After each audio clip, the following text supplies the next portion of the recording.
to Kevin Stefanski, not really endorsing Shedeur as the number 2 quarterback here. Shedeur has that job and title right now, but the head coach of the Cleveland Browns doesn't seem all that committed. Let's play SOT 6. Trade took us by surprise. That was not something that we saw coming. They called us, and it happened very fast and happened not too long ago. So still working through all roster type of things. I always have to be mindful of our players and our players' development, and I want to make sure that I'm always doing what's best for our players and, of course, our team. But, with young players, I'm always thinking about last week making the change to Dylan. You have to think long and hard about that, because these are young players that you're so invested in their development. So I'll let the week play out and make a decision later on that. Not an immediate endorsement of Shedeur as the number 2 quarterback. Bailey Zappi, I believe, is on the practice squad and would have to be elevated to the actual roster, but he's leaving that door open, which doesn't sound like a ringing endorsement of Shedeur Sanders. Steve, your thoughts? Reading between the lines, it seems to me he's saying this kid's not ready, and I don't want to play him. And at least Bailey Zappi, say what you want, he's been an NFL journeyman. He does have NFL snaps under his belt. And it's clear to me that the coach, again, just my opinion, is saying if I had to put Shedeur Sanders in there, we would absolutely have no shot at moving the ball. And maybe this is his way of protecting him. Because like you said, Jason, this is a no-win situation. If he succeeds, everyone's going to say, why didn't he play to begin with? But if he fails, it's like, well, they put him in a position to fail. I think Stefanski's in a real catch-22 here. TJ, to me, if they can't say definitively today, hey, he's our number 2, that's an indictment of Shedeur Sanders and an indictment of the Browns organization. Because what it really says is we shouldn't have kept this guy. Yeah. That there was no reason for us to start the season with him, Flacco, and Dylan Gabriel, that they're keeping Shedeur and Deshaun Watson, they're keeping Shedeur out of some sort of political or fear factor or some other agenda other than what's best for our roster. That's interesting. I don't know what to make of that. I'll have to sit on that for a second. What I would say, you brought this point up this morning, and maybe there's a reason. He may just not know the playbook. Like, as much as anything, that was your point, not mine. Like, that's a really reasonable position to have, and you would not throw him under the bus at this point. All it would do is just cause a fire, and for no reason. It would make him look bad. That could be his way of protecting the player. You'd actually have some respect for him for saying, "Got to know the playbook. He can't go out there and tell these guys what's going on. I know we're the Browns and we're terrible, but we still got to be able to call the plays in the huddle." That's as reasonable as anything. The other Hold thing. For 1 second. Let me pause you on that point. Let's say that's true. That means he should be cut. Yeah. If he doesn't know the playbook after a full offseason in training camp, that means that he's not an NFL quality quarterback. He's just not capable. He should have been cut. That's my point. And I was going to bring this up, and I'm glad you brought it up now. But yeah, that is a possibility. He doesn't know the playbook, and so that would be another reason why he should have been cut.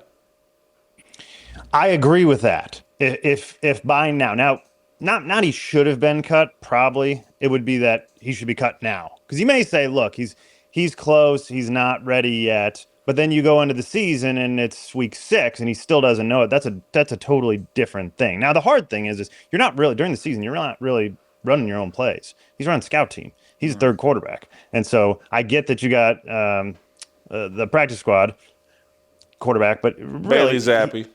Bailey Zappi.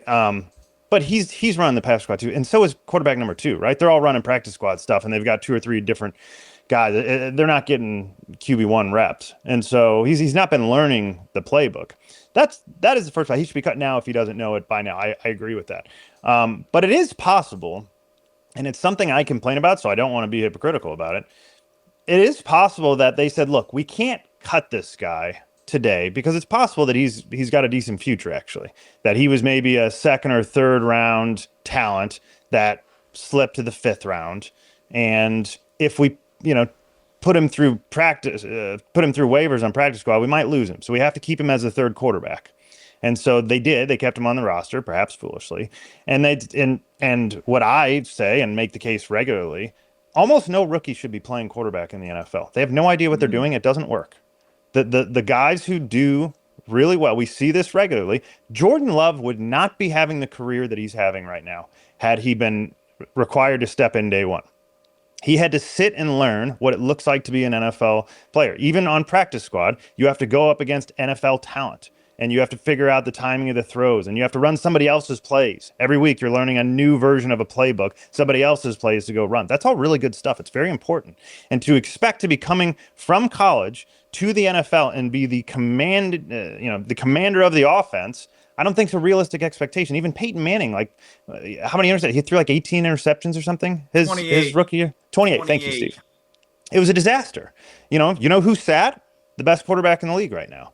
I don't know about right now, but Pat Mahomes sat behind Alex Smith for a year, even though he had an unbelievable talent. So I think, the Browns could be thinking, look, we got all these other guys. It doesn't make any sense to throw him in the fire and to steal whatever potential that he has. Throw him out now, and then either we're forced to be put in a position where we have to cut him because everybody thinks he sucks and looks so bad, and now we can't even keep him to develop him, or he looks pretty good, and now we got to start him, and we know it's going to be a disaster, and you can't succeed like this on this team, and so it's just going to torpedo his career. I think they could be doing him a favor. Guys, Steve McNair was a top 5 pick, and this is a different time and place. He actually waited 2 years and did not play till his third, basically. The Houston Oilers as they transitioned over to Tennessee. But all I know about the NFL is this, or really most sports, no coach does not want to play his best player. And for Kevin Stefanski does not have the track record of an Andy Reid where he can afford to have another bad year. Stefanski, first and foremost, has to worry about his team, which is attached directly to his job security. And he does not want to put anyone out there that gives him no shot at winning the game. Steve, you've raised a great point referencing Steve McNair and just how things have changed.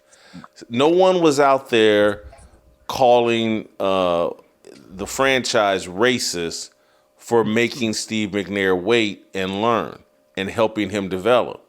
Now we live in this era where if a black quarterback isn't given what he wants immediately, well, their only explanation is the organization is racist and they're trying to undermine him. And so the conversation around football, you're right, Steve McNair, 5th pick in the draft.